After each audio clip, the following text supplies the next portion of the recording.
Eu saúdo a igreja na gloriosa paz do Senhor Jesus Cristo, amém? Motivo de alegria, meus queridos irmãos, estar mais uma vez trazendo mais um vídeo da Palavra de Deus para a igreja.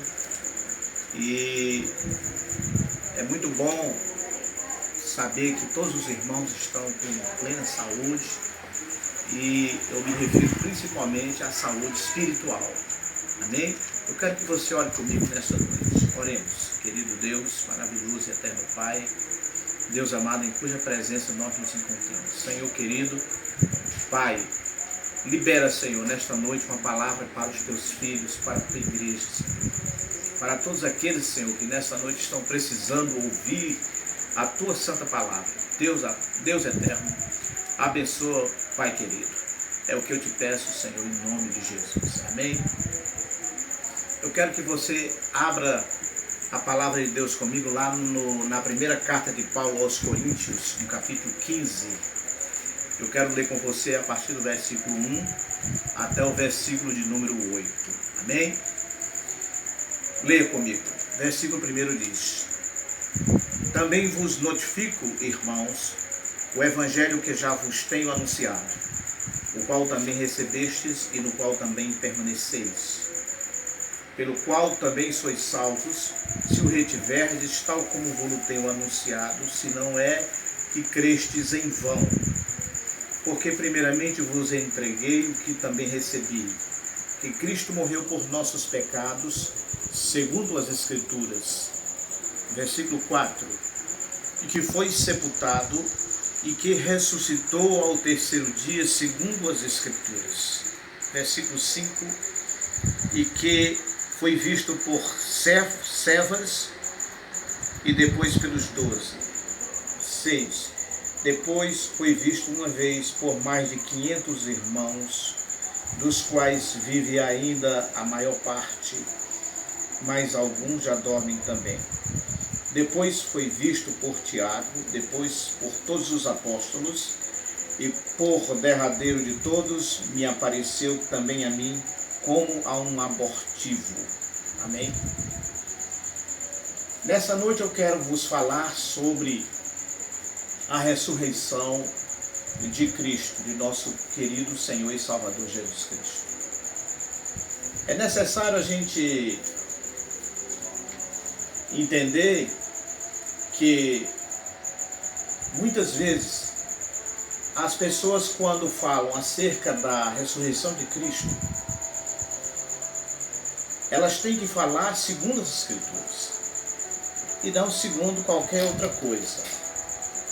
Porque quando nós nos propomos nessa noite a vos falar sobre a ressurreição de Cristo, eu falo porque eu sinto da parte de Deus que muitas pessoas ainda necessitam ouvir um pouco mais sobre a ressurreição. Eu estou aproveitando esse espaço essa noite para trazer uma palavra evangelizadora para muitas pessoas que estão assistindo esses vídeos nos domingos que nós estamos enviando, e que é um momento também oportuno da gente evangelizar. O centro do cristianismo é a ressurreição de Cristo. Há muitas teorias humanas que atacam o cristianismo logo no seu nascedouro. Algumas teorias mundanas do mundo, elas dizem que Cristo não existiu. Outras dizem que Cristo existiu, mas ele não morreu, na verdade. Ele morreu, alguns achavam que ele tinha morrido, mas na verdade ele teve um desmaio. Então ele não morreu, ele só vai morrer depois, alguns anos depois, mas não na cruz. E outros afirmam ainda que ele não ressuscitou. Então, são teorias que visam minar o cristianismo, visam minar, na verdade, a salvação, que só pode estar e só pode vir através de Cristo Jesus. Então eu quero, nessa noite, fazer uso da palavra de Deus em cima daquilo que o apóstolo Paulo estava ensinando naqueles dias. Era exatamente em cima dessas premissas acerca de Cristo, acerca do que as teorias mundanas, conspiratórias, estavam naquele tempo, já na época do apóstolo Paulo, assolando a fé dos irmãos da igreja de Cristo que estava nascendo. Então é isso que o apóstolo Paulo começa a dizer. Ele vai dizer o seguinte, que Cristo, ele vai começar a partir da morte de Cristo. Só morre quem existiu. Só morre quem estava vivo. Então o apóstolo Paulo começa dizendo que Cristo morreu. E morreu pelos nossos pecados. Não há dúvida nenhuma sobre a morte de Cristo. Primeiro porque naquela cruz, quando Cristo estava ali pendurado no madeiro, um soldado romano especialista em verificar quem já tinha morrido, qual dos crucificados já tinha morrido, aquele soldado romano, ele vai lá, ele vai pela sua experiência, ele vai com uma lança. Ele olha para aquele morto ali na cruz, ele já tem a certeza, mas para tirar toda sombra de dúvida, ele perfura o lado direito do Senhor Jesus com uma lança. E sai água misturada com vinagre. Não tem mais sangue. Não sai sangue mais. Cristo já tinha derramado todo o sangue na cruz do Calvário. Sangue redentor, salvador, que nos purifica e nos liberta e nos salva. Ele já tinha derramado todo o sangue. Derramando todo o sangue, não tem quem possa estar vivo mais. Eu desconheço pela ciência. Mas ainda assim ele vai lá e testa. Só sai água e vinagre, porque ele bebeu um pouco de vinagre. Só sai água e vinagre. Muito bem. Então ali não é necessário nem quebrar as canelas, não é necessário nem quebrar as pernas para retirar os crucificados. É necessário quebrar as pernas dos dois que estavam crucificados junto com Cristo. Mas com relação ao Senhor, não vai ser necessário, porque o soldado romano lá, encarregado de verificar a morte, já tinha verificado que ele estava morto. Para se cumprir a palavra de Deus que diz no Salmo, e nenhum dos seus ossos foi quebrado. Então foi retirado. E Cristo realmente morreu. Ele foi sepultado e ele ressuscitou ao terceiro dia. E é aqui, a partir da ressurreição, que nós vamos agora começar a falar para você. A ressurreição de Cristo acontece no terceiro dia. E essa ressurreição, ela é confirmada primeiramente por Pedro, Cefas, e essa ressurreição depois é confirmada pelos 12 discípulos. Essa ressurreição, diz o versículo 6, é confirmada por mais de 500, olha que não é um número pequeno, por mais de 500 irmãos espalhados ali por toda a Palestina. Depois ele foi visto ainda, diz o versículo 7, por Tiago, e depois por todos os demais, por todos os apóstolos. E por último, ele apareceu também a Paulo, como diz no versículo 8. Nessa noite, eu quero vos dizer qual é o motivo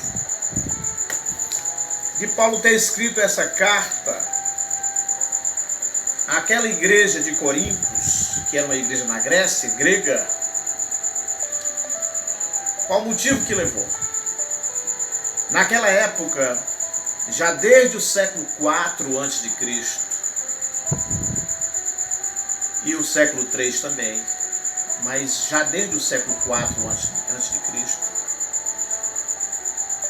veiculava no meio da cultura grega, no meio da região do continente asiático e europeu, as ideias epicuristas e estoicistas. Tinha uma filosofia chamada epicurismo, que pregava a busca dos prazeres moderados para se fugir do sofrimento corporal.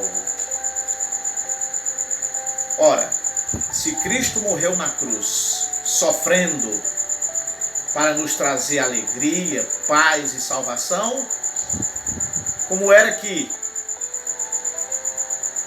paz, tranquilidade e salvação poderia ser conquistada a partir de sofrimento? O Messias, ele sofreu na cruz por mim e por você. Mas os epicuristas pregavam o contrário. A pessoa, para adquirir paz e tranquilidade, tinha que fugir dos sofrimentos. É por isso que Paulo disse que os gregos, eles buscavam sabedoria, e a cruz de Cristo para eles era loucura. Assim como para os judeus era um escândalo.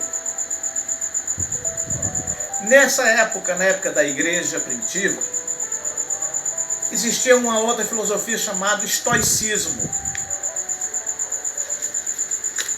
Zenão de Sitil, no século III, fundou essa filosofia. O que é que dizia o estoicismo? O estoicismo diz que já está predeterminado, não se pode mudar o que já está predeterminado. O destino deve ser aceito, deve-se aceitar e gostar tudo o que o destino nos traga. Uma frase de Sêneca, inclusive. Sêneca, que era estoicista. Eles pregavam a arte de não sofrer. Então, juntando o epicurismo do século III a.C. e agora o estoicismo do século IV a.C., são filosofias que são contra o sofrimento, que pregam, inclusive, a busca dos prazeres materiais. Já se percebe, então, que por essas filosofias, pessoas nunca iriam entender o sacrifício de Cristo na cruz do Calvário, onde a palavra de Deus diz que Deus amou ao mundo de uma maneira tal, que enviou o seu único Filho, o seu Filho unigênito, para que todo aquele que nele crê não pereça, mas tenha direito à vida eterna. Eu falei aqui no decorrer da palavra que Pedro viu a Cristo, Tiago viu a Cristo, mais de 500 irmãos viram a Cristo ressuscitado. Eu posso dizer com certeza, porque eu tenho certeza do que vou lhes dizer agora. Eu já ouvi a voz de Cristo falando comigo, ele falou comigo. Eu não estava dopado, nem embriagado, nem fora das minhas faculdades mentais. Mas ele falou comigo e eu ouvi a sua voz. Ele falou comigo. Mas eu quero dizer para você nessa noite que, para mim, que sou um pregador, um mensageiro da palavra de Deus, do Evangelho de Cristo, as maiores confirmações, os maiores testemunhos da ressurreição de Cristo, na minha opinião, os 500 irmãos à época de Paulo viram Cristo, Pedro viu, os apóstolos viram, eu já ouvi, mas inclusive o meu testemunho de ouvir a voz de Cristo falando comigo não é o maior testemunho da ressurreição de Cristo. É o testemunho, sim, e são testemunhos, mas para mim não são os maiores. Os maiores testemunhos, eu vou dizer assim, o maior testemunho da ressurreição de Cristo é quando eu vejo homens de todos os tipos de sabedoria, dos mais variados graus de instrução, das mais variadas profissões, das mais variadas personalidades. Quando eu vejo esses homens não enxergarem mais as suas vidas como preciosas. O apóstolo Pedro, ele que era um homem rude, chegou até a cortar a orelha de um soldado na noite em que Cristo foi preso. Chegou até a negar Cristo 3 vezes. Ele poderia continuado negando Cristo, mas ele se arrependeu, chorou amargamente quando ele negou a Cristo. Depois ele se arrependeu e Cristo o recebeu de braços abertos. Mas ele poderia ou não continuado negando a Cristo? Poderia, mas ele não fez. Por quê? Porque ele teve a plena convicção da mensagem de Cristo, da missão de Cristo. Ele viu a Cristo. E quando ele foi confrontado com as autoridades, ele não negou o nome de Cristo. Disseram para ele, mas você vai ser crucificado se você negar a Cristo, se você não negá-lo. É nessa hora, queridos irmãos, que a gente observa o comportamento daquele que teve a certeza de que viu a Cristo e tem a certeza daquele a quem ele serve. Eles podem me crucificar. Como ele diz lá em Atos dos Apóstolos, capítulo 4, versículo 20. Nós não podemos deixar de falar, eu não posso deixar de falar daquilo que nós vimos e ouvimos. E ele aceitou ser crucificado, mas não negou. E foi crucificado de cabeça para baixo. Quer dizer para você, é que seria muito fácil negar uma coisa que não existe. Muito fácil. Seria muito fácil, mas Pedro, ele não teve a sua vida preciosa. Outros homens, como João, por não negar Cristo, queriam que ele negasse. Queriam que ele afirmasse que Cristo era uma mentira, era uma fantasia, era uma mitologia. Mas se você negar, você não vai ser preso, não vai passar sua velhice prisioneiro numa ilha. Senão, eu não posso negar o que eu vi. Podem me levar prisioneiro, a minha vida não é preciosa, eu não vou mentir. E todos aqueles homens não tiveram as suas vidas mais como preciosas. Uns foram degolados, outros mortos à espada. Outros tratados como errantes, como loucos. Outros passaram o resto das suas vidas em prisões, afastados dos familiares. Por que esses homens fizeram isto? Porventura fariam isto por causa de uma mentira? Para mim esse é o maior testemunho da ressurreição de Cristo. Aqueles homens se submeteram a todo tipo de humilhação e de prisões e de morte. Mas não negaram que viram Cristo ressuscitado. Não negaram as suas palavras de salvação e vida eterna. Não negaram que Ele é o Salvador da vida do homem. Se o homem recebê-lo como Senhor e Salvador, e abandonar tudo como aqueles homens abandonaram. Aqueles homens abandonaram tudo que tinham por causa de Cristo. Às vezes a gente vê pessoas que até têm vontade de receber Cristo, mas não quer abandonar. Não quer abandonar a idolatria da religião, a idolatria das imagens de escultura. Não quer abandonar o pecado. Não quer abandonar a mentira. Não quer abandonar os prazeres materiais e mundanos, que no final de tudo não vão servir para nada. Aquele que morrer não vai levar uma moeda no bolso. Porque na hora da morte, o que vai contar é se o teu nome está escrito no livro da vida. Se você recebeu Cristo como Salvador e Senhor da tua vida. Cristo, Ele é o único, suficiente e eterno Salvador. Nós não precisamos de outro.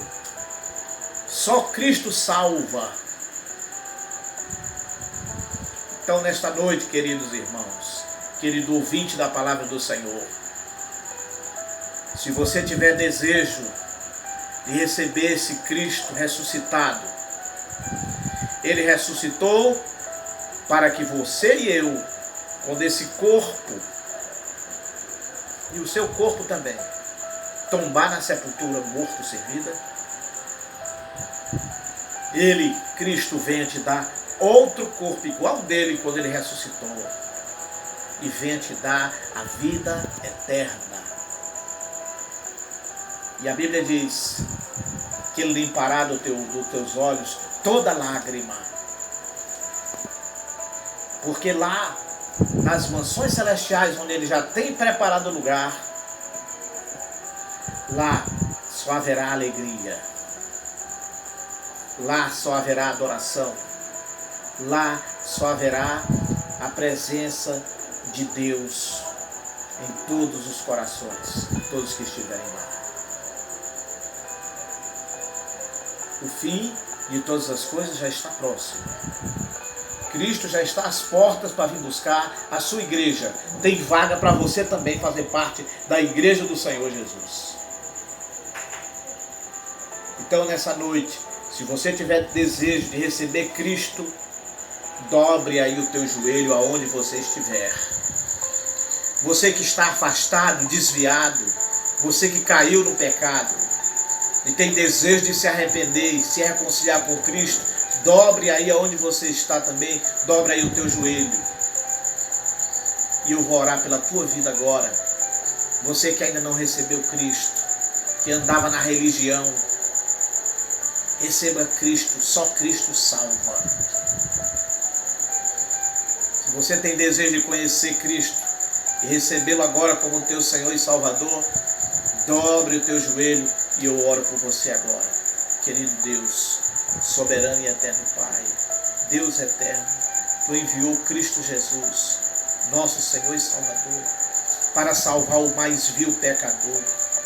Não importa qual a idade do pecador, importa é agora, neste momento, que esse pecador, Senhor, está te recebendo como Senhor suficiente e eterno Salvador da sua vida. Pai, em nome de Jesus, perdoa, Senhor, todos os seus pecados. Coloca, Senhor, agora por terra todas as suas doenças, todas as suas enfermidades que o Senhor levou lá na cruz do Calvário por nós. Agora, Senhor, escreve o nome dessa pessoa, meu Deus, no livro da vida, Senhor. Deus, aqueles que estão se reconciliando, perdoa-os todos os pecados. Liberta-os. Confirma o nome no livro da vida, Senhor. Deus querido, abençoa a tua igreja, Senhor, na face da terra, Pai. Deus eterno, é o que eu te peço em nome de Jesus. Amém. Receba a bênção apostólica. Que o grande amor de Deus, nosso Pai, e que a graça e a paz de nosso Senhor e Salvador Jesus Cristo, e a comunhão, as consolações e o poder do Espírito Santo estejam sobre tua vida e a minha, desde agora e para todo sempre, e todos digam amém. A paz do Senhor, igreja. Até o próximo vídeo.